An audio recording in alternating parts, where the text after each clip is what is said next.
asalaamaaleykum Sénégal asalaamaaleykum moo daana wargal këpp ñu ngi leen di nuyu di leen bëggee lu bëree bëri waaye di nuyu téléspectateurs yi nga xam ne yéen a baaxoo di saan suñu télé li xew TV SN ñoo ngi fii ci Yeumbeul Sud waaye toog ak kilifa toog ak jàmbaar ki nga xam ni kenn dootu ko présenté ci réew mi muy Serigne Moustapha Cissé borom jaamal bu ñu waxee Serigne Moustapha Cissé borom jaamal waaye ñu wax koo xam ne kilifa la bokk ci askan woo xam ne àdduna bépp ràññee nañ leen ñu ay kilifa diine di ay jàmbaar di ay borom xam-xam di ay boromi bàttin ñu toog kenn ci ñoom di Serigne Moustapha Cissé borom jaamal ñu bàyyi ko mu nuyoo téléspectateurs yi bu noppee ñu tàgg ci waxtaan wi tey nag da ngeen xam ne tey di ngeen dégg waxtaan wu am solo waxtaan wu yéeme woo xam ni lu concerne réew mi la waaye lu concerne Yeumbeul Sud la waaye lu concerne département Kër Massar la Serigne Moustapha Cissé borom jaamal dañ lay bàyyi nga nuyoo téléspectateurs yi nga xam ne ñooy seetaan suñu télé li xew TV ñu tàbbi ci waxtaan bi. salaamaaleykum lu xew TV maa ngi leen di nuyu di leen jox seen wàccuwaay di nuyu waa Sénégal rawatina le département de Kër Massar jërë ngeen jëf. Serigne Moustapha Cissé borom jaamal ñu la doon dégg ci élection locale yi nga bokk ci parti boobu ñuy wax Yewwi Askan Wi wala ma wax coalition Yewwi Askan Wi doon ànd ak kenn ci kilifa yi nga xam ne moom ràññee nañu ko fii muy monsieur le maire Balla Gaye mi nga xam ni moom la yàlla dogal mu gañewaat nekk ci mairie bi mu mel ni tamit dañoo dégg ci biir wax ji ñu wax ne da nga bokk ci parti bi ñuy wax buntu bi ñu bëggoon cee am lu leer ci parti buntu bi nga bokk wala ci Yewwi Askan Wi nga bokk am daal ñu am ci lu leer. waaw Yewwi daanaka dafa nekkoon coalition. suñ borom def na man dama yor mouvement tuddee ko les grands électeurs yàlla def ma coalition ak PCF Jéngu bu Boubacar Camara pour ma pare woon pour élection locale yi weesu woon ma nekkoon candidat pour waroon a dem campagne ci dernière minute ci la coalition Yewwi juddu président Boubacar Camara waxtaan ak base bi def coalition ci loolu noonu lañ ñëwee fekk ci avec Yewwi biñ demee ba ci biir gis nga ko sax trouvé wuñu yenn entendre dafa mujj moom génn dem ak coalition ànd nawle mu ne nag base bi kenn ku ne am nga droit nga des fu la neex jàppal te comme yàlla def na Yewwi sori woon naa ci yoroon commission d'investiture mënatoo jékki-jékki nga daal di ñëwaat ne da ngay ji récépissé ànd nawle pour demaat sa candidat parce que boobu c'est trop tard liggéey bi yàqu na ci laa mujj des au niveau de Yewwi. loolu moo tax nga nekk ci Yewwi. waaw loolu moo tax ma nekkan ci Yewwi mais bi élection locale yi jàllee ba Yewwi gagné. la moo waral nga continuer woo Yewwi nga génnaat. waaw parce que xam nga ñun li ñu xam mooy nit ki boo respecté doomu aadama yi da ngay wax benn wax. mais mënoo parce que Yewwi biñ koy tëgg dañ ne woon cumul de fonction yi nga xamante ni moom la président Macky Sall am ak ay ñoñam. mooy mënuñ nangu nga nekk maire nekk député. wala nga nekk leneen ak leneen ak leneen. loolu lañ doon xeex. nit nag booy xeex dara boo demee ba ci biir da ngay assumer nga jël say responsabilité bopp. te man li ma xam mooy bu ma ne ñuul naa bu ma ne xees naa.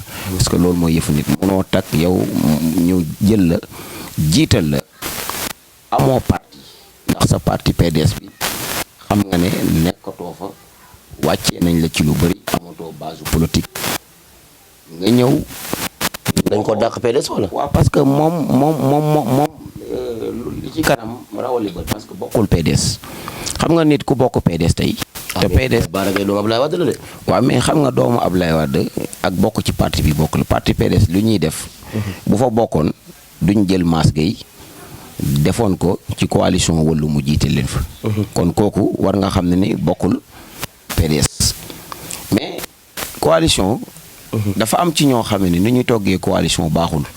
parce que coalition lii Ousmane Sonko wala lii Barthélémy Dias wala lii Khalifa Sall. bokkul réalité base yu Yeumbeul Sud. tey bu fekkee dañ ne la yow yaa fi toogal Pastef. wala yaa fi toogal Taxaw wala yaa fi toogal grand parti ñooñu bokk ci coalition bi te ñu leen fi toogal amoo base politique bu rëy.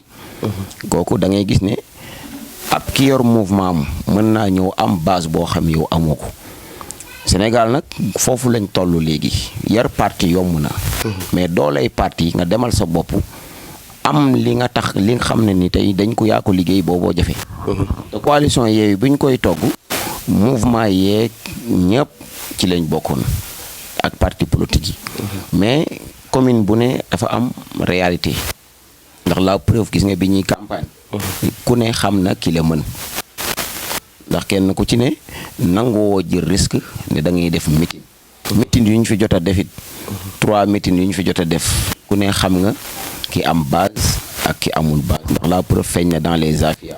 yow meeting nga Afia. man meeting naa Afia ñu xëy moins de 24 heures ma yóbbu plus de 350 personnes au niveau de la mairie yoo xam ne nii pour wan leen ne leen. nit buy ànd ak yow te yàlla rek tax. foo ko woo war na laa mën a ñëw wuyu. lépp ci sama moyen bopp lay doon. parce que man sama campagne. sama moyen bopp lay campagne. mooy waral ëllëg bu wax jotee mu mën a wax. parce que dañ ne woon au niveau de Yewwi Askan bi xaalis amul. buñ ne xaalis amul. kon booy campagne dans les Afia munoo dem di leen wax ay waxu kese. li ngay mën mooy les grands directeurs yi sama mouvement bi tudd. amul koy dem seeti te waroo dem am fi ngay jaar ak moom. loolu nag di génnewul ci poosu kenn.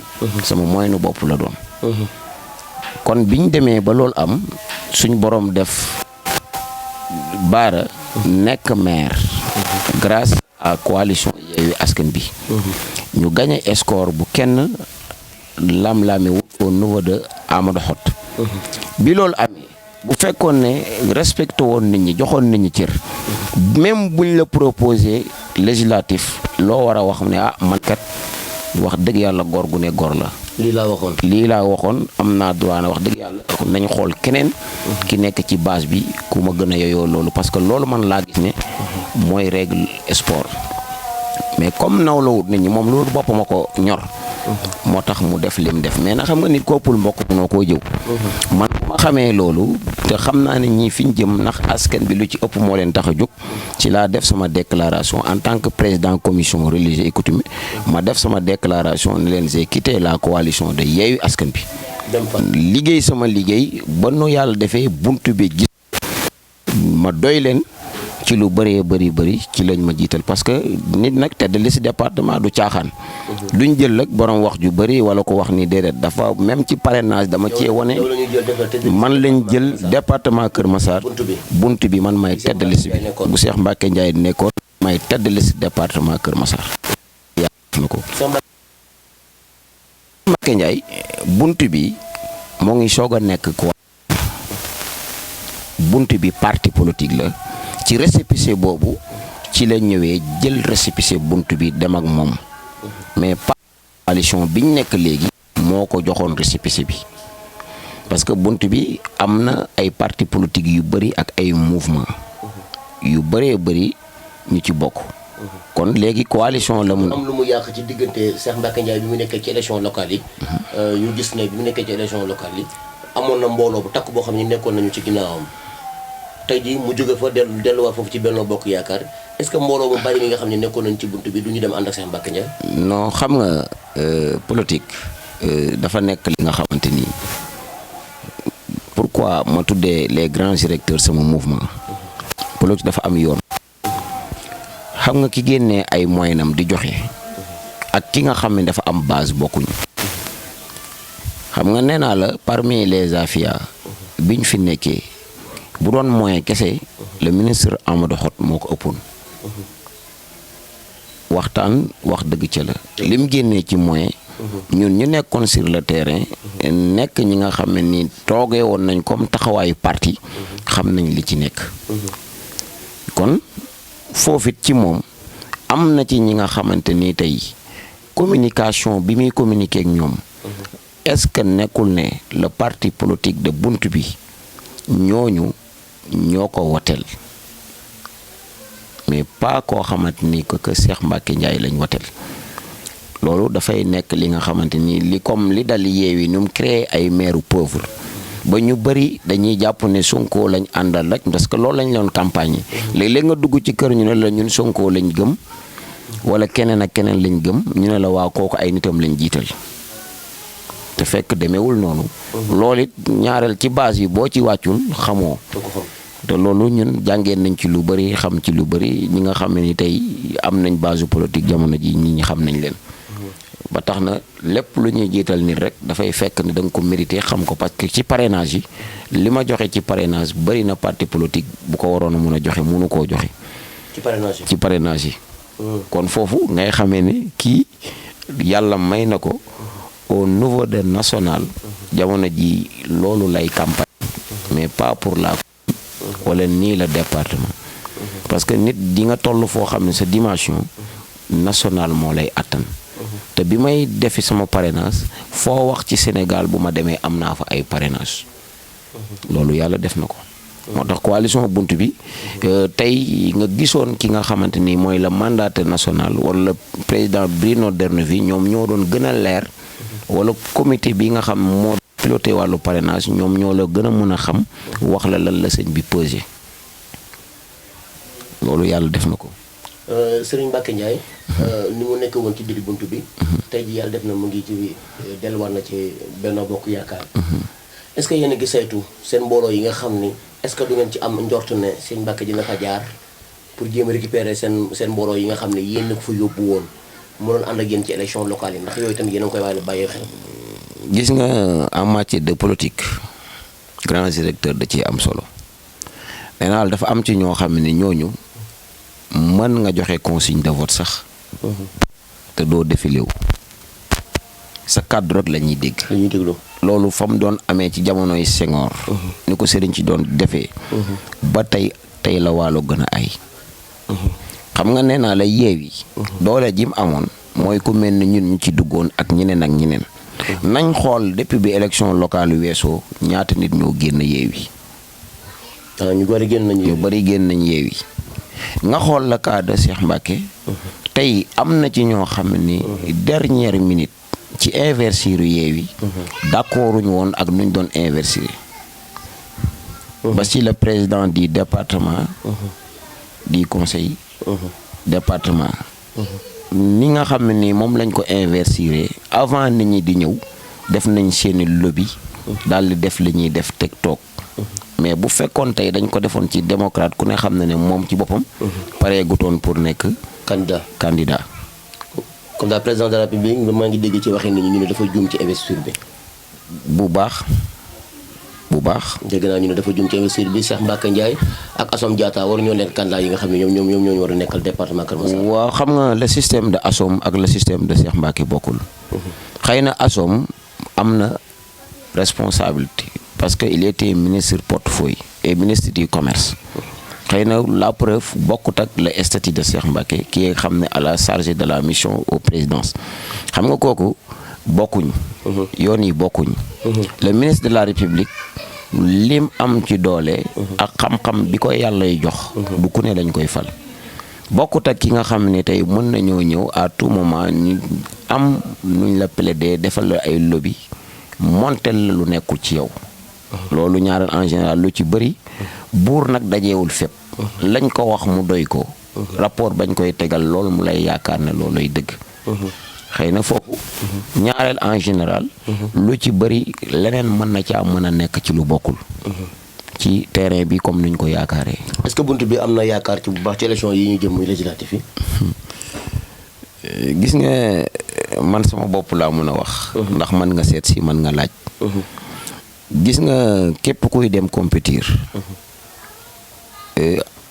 di yaakaar ne bu ma demee dinaa gañe ak duñ ma gañe toogal gis nga biñ taxawee fii ci les Afia meeting bu ma mës a toog vidéo yaa ngi fi mais élection yi ñu jëm nekkul Afia rek waaw déglul ñu ko fekkee ngi fi 2014 ba 2022 baaraa ngi soog a gañe centre Mamadou Ndione bi gën a mag seede yàlla centre Mamadou Ndione waaw baara mu ngi koy doo gañe moo ngi koy soog a gañe te man mii lañ ko dénkoon ne sëñ Moustapha yaay borom Afia score bi ëpp li Yewwi gagné dans la commune de Yeumbeul Sud ci Afia yi la moo ñu jox ñu nekk maire. Afia ñaata leader politique la am. xam nga Afia leaderu Benno ñoo fi ëppoon leaderu Yewwi. mel ni ay Omar Sow. Omar Sow il était ministre du conseil Dabel Ba boo xoolee mu ngi nekk conseil environnement. conseil environnement nekk la. waaw nga ñëw le cas de Omar Faye il était chargé de mission à la présidence. Ami Amar ñoom ñëpp xam nga boo ko xoolee. ñoom ñëpp xam nga yooyu sax xam nga chargé de mission maanaam loolu moom du nomination du dara. du nomination parce que Ami Amar am na fi mbooloo. non xam nga tey dama leen ko doon wax na leen ñi ngeen yaakaar dañ leen di nax xam nga mbooloo du lu ñuy publicité xam nga léegi. siis nuñ koy loué noonu la ñuy loué ay nit investir ministre Amadou Hott gis ngeen ko bi muy tëj mitinam bi mujj mbooloo ma fa nekkoon. ñun xam nañ nu mu demee xam nga boo fekkee ab chômeur ko amul liggéey nga ne ko ñëwal ñu jox la 5000 day ñëw. waaw mais est-ce que bu élection jotee yow lay votel. leen baara waxoon ku leen jox xaalis lekk leen. waaw wala jotee ñu bàyyi leen fi. waaw xam nga loolu. mooy li ma la wax. kon doole. ñi nga xamante ni tey nekkoo ci dara. sa moyen bopp ngay doxee te foo leen woo ñi ñëw. kooku yaakaar naa ne moo ëpp résultat ki nga xam ni bu soxlaa mbooloo bu génnewul moyen du ñëw. loolu toujours en général politique loolu na ci nit ñi di yeewu. loolu la. fu ngeen toll ci préparation élection législative. waaw xam nga préparation doo toog ba heure bii naan yaa ngi nekk di préparer. man terrain bi ci laa dëkk. ci opérateur économique bi ma doon. yar social ci lu bëri. yàgg di social parce que doomu daara ku ne xam na ne moom social lañ ko joxee te du la chantage. du ma defal ay nit toog di la wax ne defal naa lii baax amu fa. pour que fa ne. mais xam naa ne depuis 2016 bi ma jógee bitim réew ba léegi suñ borom def na ma li ma dimbale ci ay doomu aadama ñoom bësañ ci bës yi ñoo koy waxal seen bopp. parce que it kuy def lu baax. defal te yàlla rek tax. fay bi mooy la preuve dans les affaires fu baara musutoon gagné. fay bi rek loolu leçon la ci ñuy tax a wax te loolu consigne boobu ma defoon noonu laa ko defee parcelle. le locataire bi ñuy wax naan Jamil Sané. noonu laa ko joxe woon consigne. noonu laa ko joxe woon nag feneen benn consigne rek laa joxe wutoon mooy Malika. ki fa yeewi teg du gañe te ñoo bokkoon coalition PSF Jéngu mooy le secrétaire général Mor Ndiaye. te yàlla validé na. 5 yi département bi yëpp. 6 communes yëpp boo ko xoolee benn la ci yeewi gañewul dans le département. kon xam nga ne kon kooku fu ne am na fa base bu muy préparé man tey jamono jii ma lay waxal amul lenn lu ma bàyyiwul lu ma préparé wul ngir jëm ci élection yi. ndax élection yi dina yomb.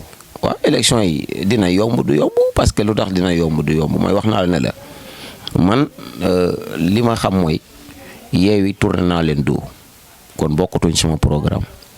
mais am na ci ñu mel ni man ak ñu mel ni ñeneen ak ñeneen ñoo xam ne ñoom yeewi yóbbutu leen fu bëri parce que lu tax yóbbutu leen lu bëri ci liste nationale bi la commencé ñi doon wax ñëpp naan ku ci nekk maire doo nekk député ñoom ñëpp a ngi ca waaw naka ngay nekkee maire nekk député.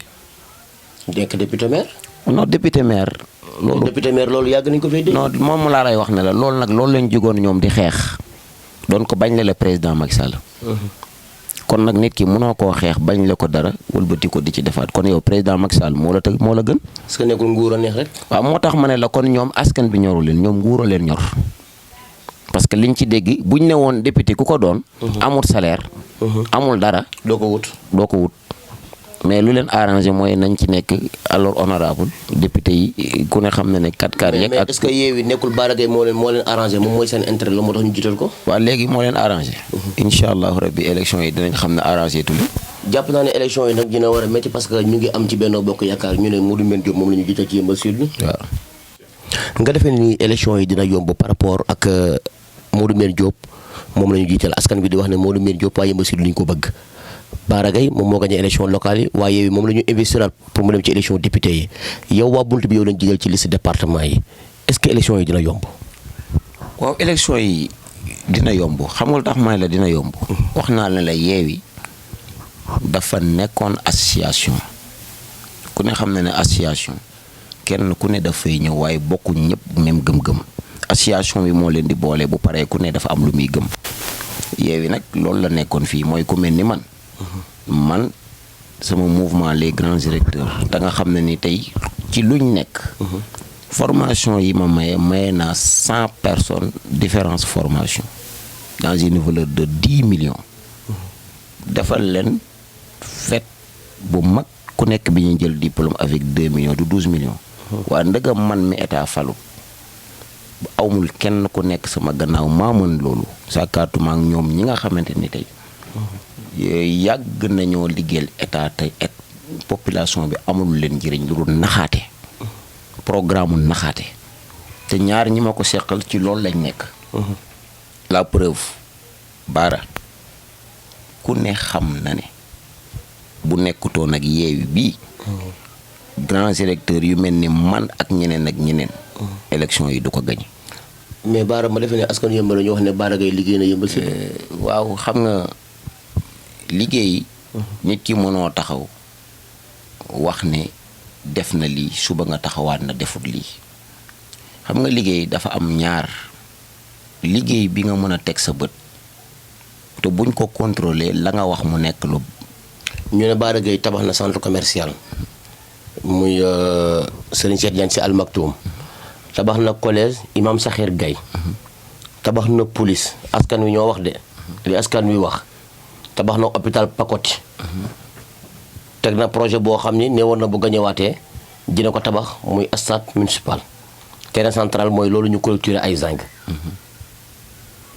yooyu de dégg naa ñu ne Bara Gaye moom moo liggéey loolu te dégg naa nag ñu ne teraangay àdduna bët te ay tabax la yoo xam ne. waaw xam nga bi ngeen ko posé waatee question wax na leen centre commercial bi ku ne xam ne partenariat privé la partenariat privé dërëmu commune dugg ci espace ngay am nga jox promoteur bi ñëw xool gis ne est-ce que dina ko amal njëriñ bu ko amalee njëriñ mu soobu ci moo ciy def léppam bu paree li nga xamante ni ñun les gélies yi nga xam ne ñun ñoo fa toog équipe bi génn ñoo ko commencé ñun ñoo ko inauguré yàlla def na ne 20 cantines yuñ ne yooyu la commune bi moom nañ xool ba xam ndax commune bi dina ci gis boppam parce que man ci entrepreneuriat bi ma jàng ci opérateur économique bi ma doon centre commercial bi man pour man waroon na am beneen façon liggéey que budul R+3 parce que Sénégal mérite yi maanaam dañoo amul habitude ci ni ñuy joxee marché ni ñuy jaayee place yi boo demee dans les pays arabes bokkul. dañoo jaay place yi.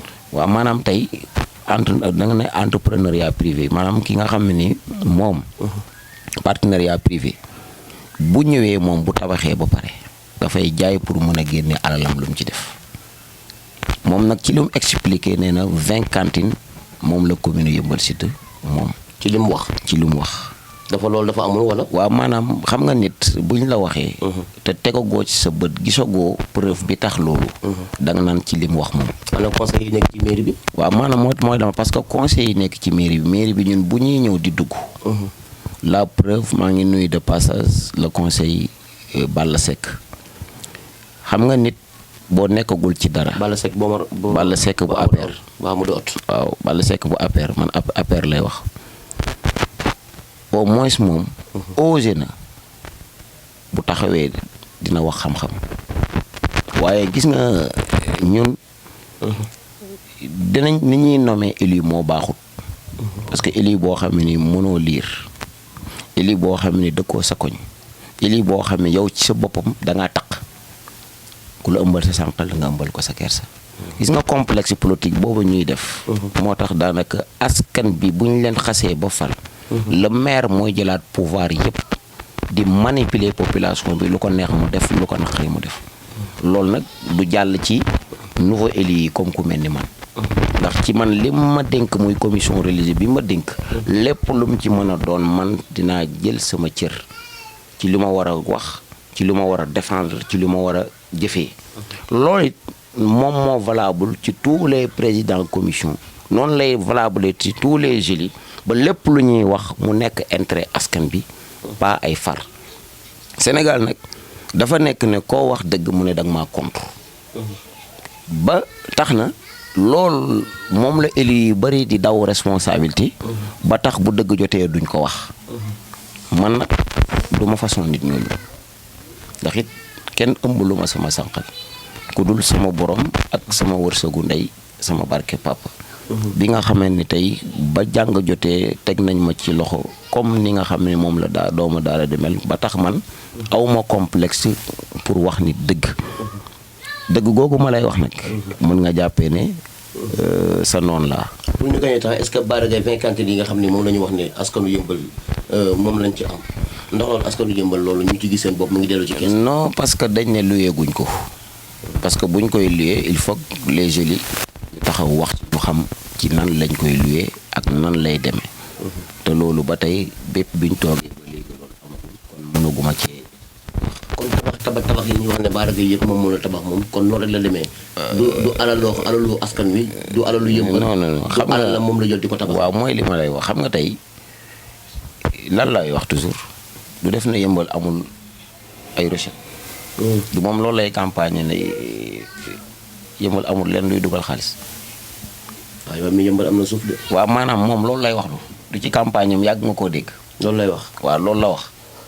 waaw kon kay bu fekkee ne yëmbal amul lenn luy dugal xaalis kay kon xam nga ne kay comme kay na jàpp ne lépp lu mu fi def rek. lii état moo ci participer. lii ci loolu muy bañ a wax. mooy yëmbal li muy dugalee xaalis ci recette yooyu. moo continuer liggéey bi. xam nga nañ bàyyi di foyee xelu nit ñi. wala yëmbal sud dafa amul budget. waaw yëmbal sud am na budget parce que tey boo ne terrain central. nattal nañ ko nangam. natt googu foo ko yaakaare du ci budget bi. boo ne collège Imam Sakhir Gueye nattal nañ ko nangam. natt boobu foo ko yaakaare du ci budget bi. le centre de Pacoti ku ne xam na ne poste de santé rawatina lu état jiite am lu mu ci def. yow it boo ñëwee mottali waaye boo toogee ak lu mu mën a doon. man dama bëgg mën nañoo politique waaye kenn ku ci ne sa politique bul fabriquer ba waxal nit ki loo xamante ni tey ëllëg day nekk xeebaate wala loraange. ndax ku waxul kuy toog di waxal sa bopp lu baax. war ngaa taxaw nga waxal keneen lu baax. bi ñu ñëw fii dañoo gis côté bii mu ngi leen dem loolu dafa mel ni insécurité am na fi. waaw yàgg na fi man depuis 2016 bi ma ñëwee ba léegi. dans les Afia gis nga canal bi nga gis nii mu jëm ba Pacoti bi. maa ko njëkk a liggéey. avec un budget de 1,5 million ci benn journée ku ci liggéey dama laa fay. ñu ngi nuyu tamit kenn ci mën naa ko tuddee acteur de développement lay Zolo. waaw moom it bokk na ci ñi nga xam ne saa su ne dañu koy romb ci canal bi moom tamit muy def liggéey bu am solo. waaw loolu daf ko war. parce que bu fekkee ne ñun lañ tuddee les Afia. moom mu nekk acteur de développement comme li ma ko nekkee. yoon la ci dooleem ci ñaqam lu mu war a def la parce que moo fi dëkk. nit foo dëkkul munoo koo defar. waaye foo dëkk. boo ko defarul bu ñuy xas-xas la. ba tax na man lépp lu may def du ma xaar état war a def lii wala lii war a def lii. maire lépp lu mu def rek ci état la ko defee. parce que état la jox doole ji tax nga war koo mën a def ku nekkul maire mënoo def mais ñun ñiy def suñ poosu bopp am nañ droit wax ci ne ñun ñooy defal suñ yëfu bopp mais moom lu mu def au nom de 120 000 d'habitants yi fi nekk parmi les 76 élus te moom mu bokk ci ñooñu noonu jàppal na lépp lu ñuy def réussir boobu ñoom ñëpp ko bokkandoor mais pas pour bilan moom kese doon naa dégg sax ci kàddoom di ko rafetlu ba waxee mu ne le conseil municipal bii génn lépp luñ def ñoo ko defandoor kon nga xam ne ni kon moom kese defut ndax bu bëggee def te élus yi contrecarré la est-ce que di nga def kon ñoom ñëpp bokk defandoor loolu la. le 29 bii nu jëm Sonko mu ngi préparé manifestation ndax d'accord nga ci. non manifestation Sonko man mënuma cee d'accord man opposition bi. dama gisul lu ñuy opposé parce que ñoom kenn ku ci ne. sa yëfu bopp moo la ñor. mais pas pour intérêt Sénégal. pourtant courant bi cher na. est-ce que ma def nañ manifestation. dund gi ku ne xam ne seer na. njàngum xale yi ku ne xam ne doxul. hôpitaux yi ku ne xam ne ñoo ngi ci ne. ñu ngi ciy jafe-jafe. ñu ngi ci ay jafe-jafe. la preuve gis nga le ministre de la santé yàgg naa wax di ko critique ne du ministre. jafe-jafe wàcc leen ci base bi ñi nga xam ne nii ñoo yar seen métit boo wooyee ak ñoom dialogue ak ñoom yow président moo gën a yomb ka nga jox ministre dafa am loo xam ne ni bu ko arrangé wul du ko yeggal. te état ku ne xam na ne président benn nit la ñu tas ko def ko ay différence gox-gox. daf ci am loo xam ne boo déggee coow li ki lay critique kooku moo la bëgg. ki lay wax ne baaxul critique la te xam ne baaxul ëllëg safaan boo munti am moo la ko yóbbee. te ñun Sénégal lépp loo xam ne ni arrangé na la ngay wax lu la arrangé wul doo ko wax.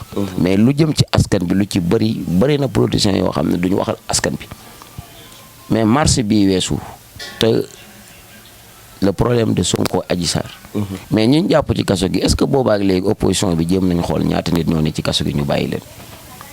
parce que dafa mel ni ñoom dañuy xool leader bi nga xam ne moom moo si. loolu nag moo tax nag ndaw ñi moo tax nag ndaw ñi war a yeewu xam ne ki nga xamante ni añ da lay të ndékki da lay të avocat noonu la lay téye ba tax na man du ma demal kenn wala may sant ndaw ñi wala may sant taalibe na leen dem leen ci manifestation yi parce que nit ki bu fekkee ne buñ la jàppee kenn du la lijjanti benn nit lañ ciy tudd la preuve manifestation bii weesu ñan lañ ci wax Ahmed Aïdara Déthié Fall Mame Diarra Pam ak Pélissé Guy Marius Sagna mais est-ce que ñooñu nag lañ jàppoon est-ce que ñooñu nag lañ jàppoon ñu ngi fi ak sunu benn jeune bu ñuy wax Pape Seck. waaw est-ce que Pape Seck dégg nga tey ku taxaw comme les deux maires yi nga xam ne tey au niveau de Yewwi lañ bokk li Babacar Ndaw li Bara Gaye pourquoi mënuñ organiser fii benn marche ne au niveau de Yeumbeul dañ koy jiite. dañoo war a génne Pape Seck. waaw parce que lijjantuñ ko. dégg nañ ci benn maire bi sax mu ne wax nañ li ñu war a wax def nañ ñu war a def. li ci des état yoon mooy def. waaw parce que mooy li ma lay wax ne la ñun dañoo fal ay maires yu parewut ñun dañoo fal ay maires yi nga xamante ni seen bopp leen ñor. on dirait que Babacar Ndaw sa Yeumbeul Nord xamuñu ko woon nii. waaw mooy li ma la wax xam nga mooy nee naa la campagne dañ doon. lu ñu Babacar Ndaw Yewwi lañ. non campagne dañ doon toog léeg-léeg nga dugg ci ay kër ñu ne la ñun Sonko lañ gëm wala diw lañ gëm. wala Boubacar lañ gëm wala keneen lañ gëm.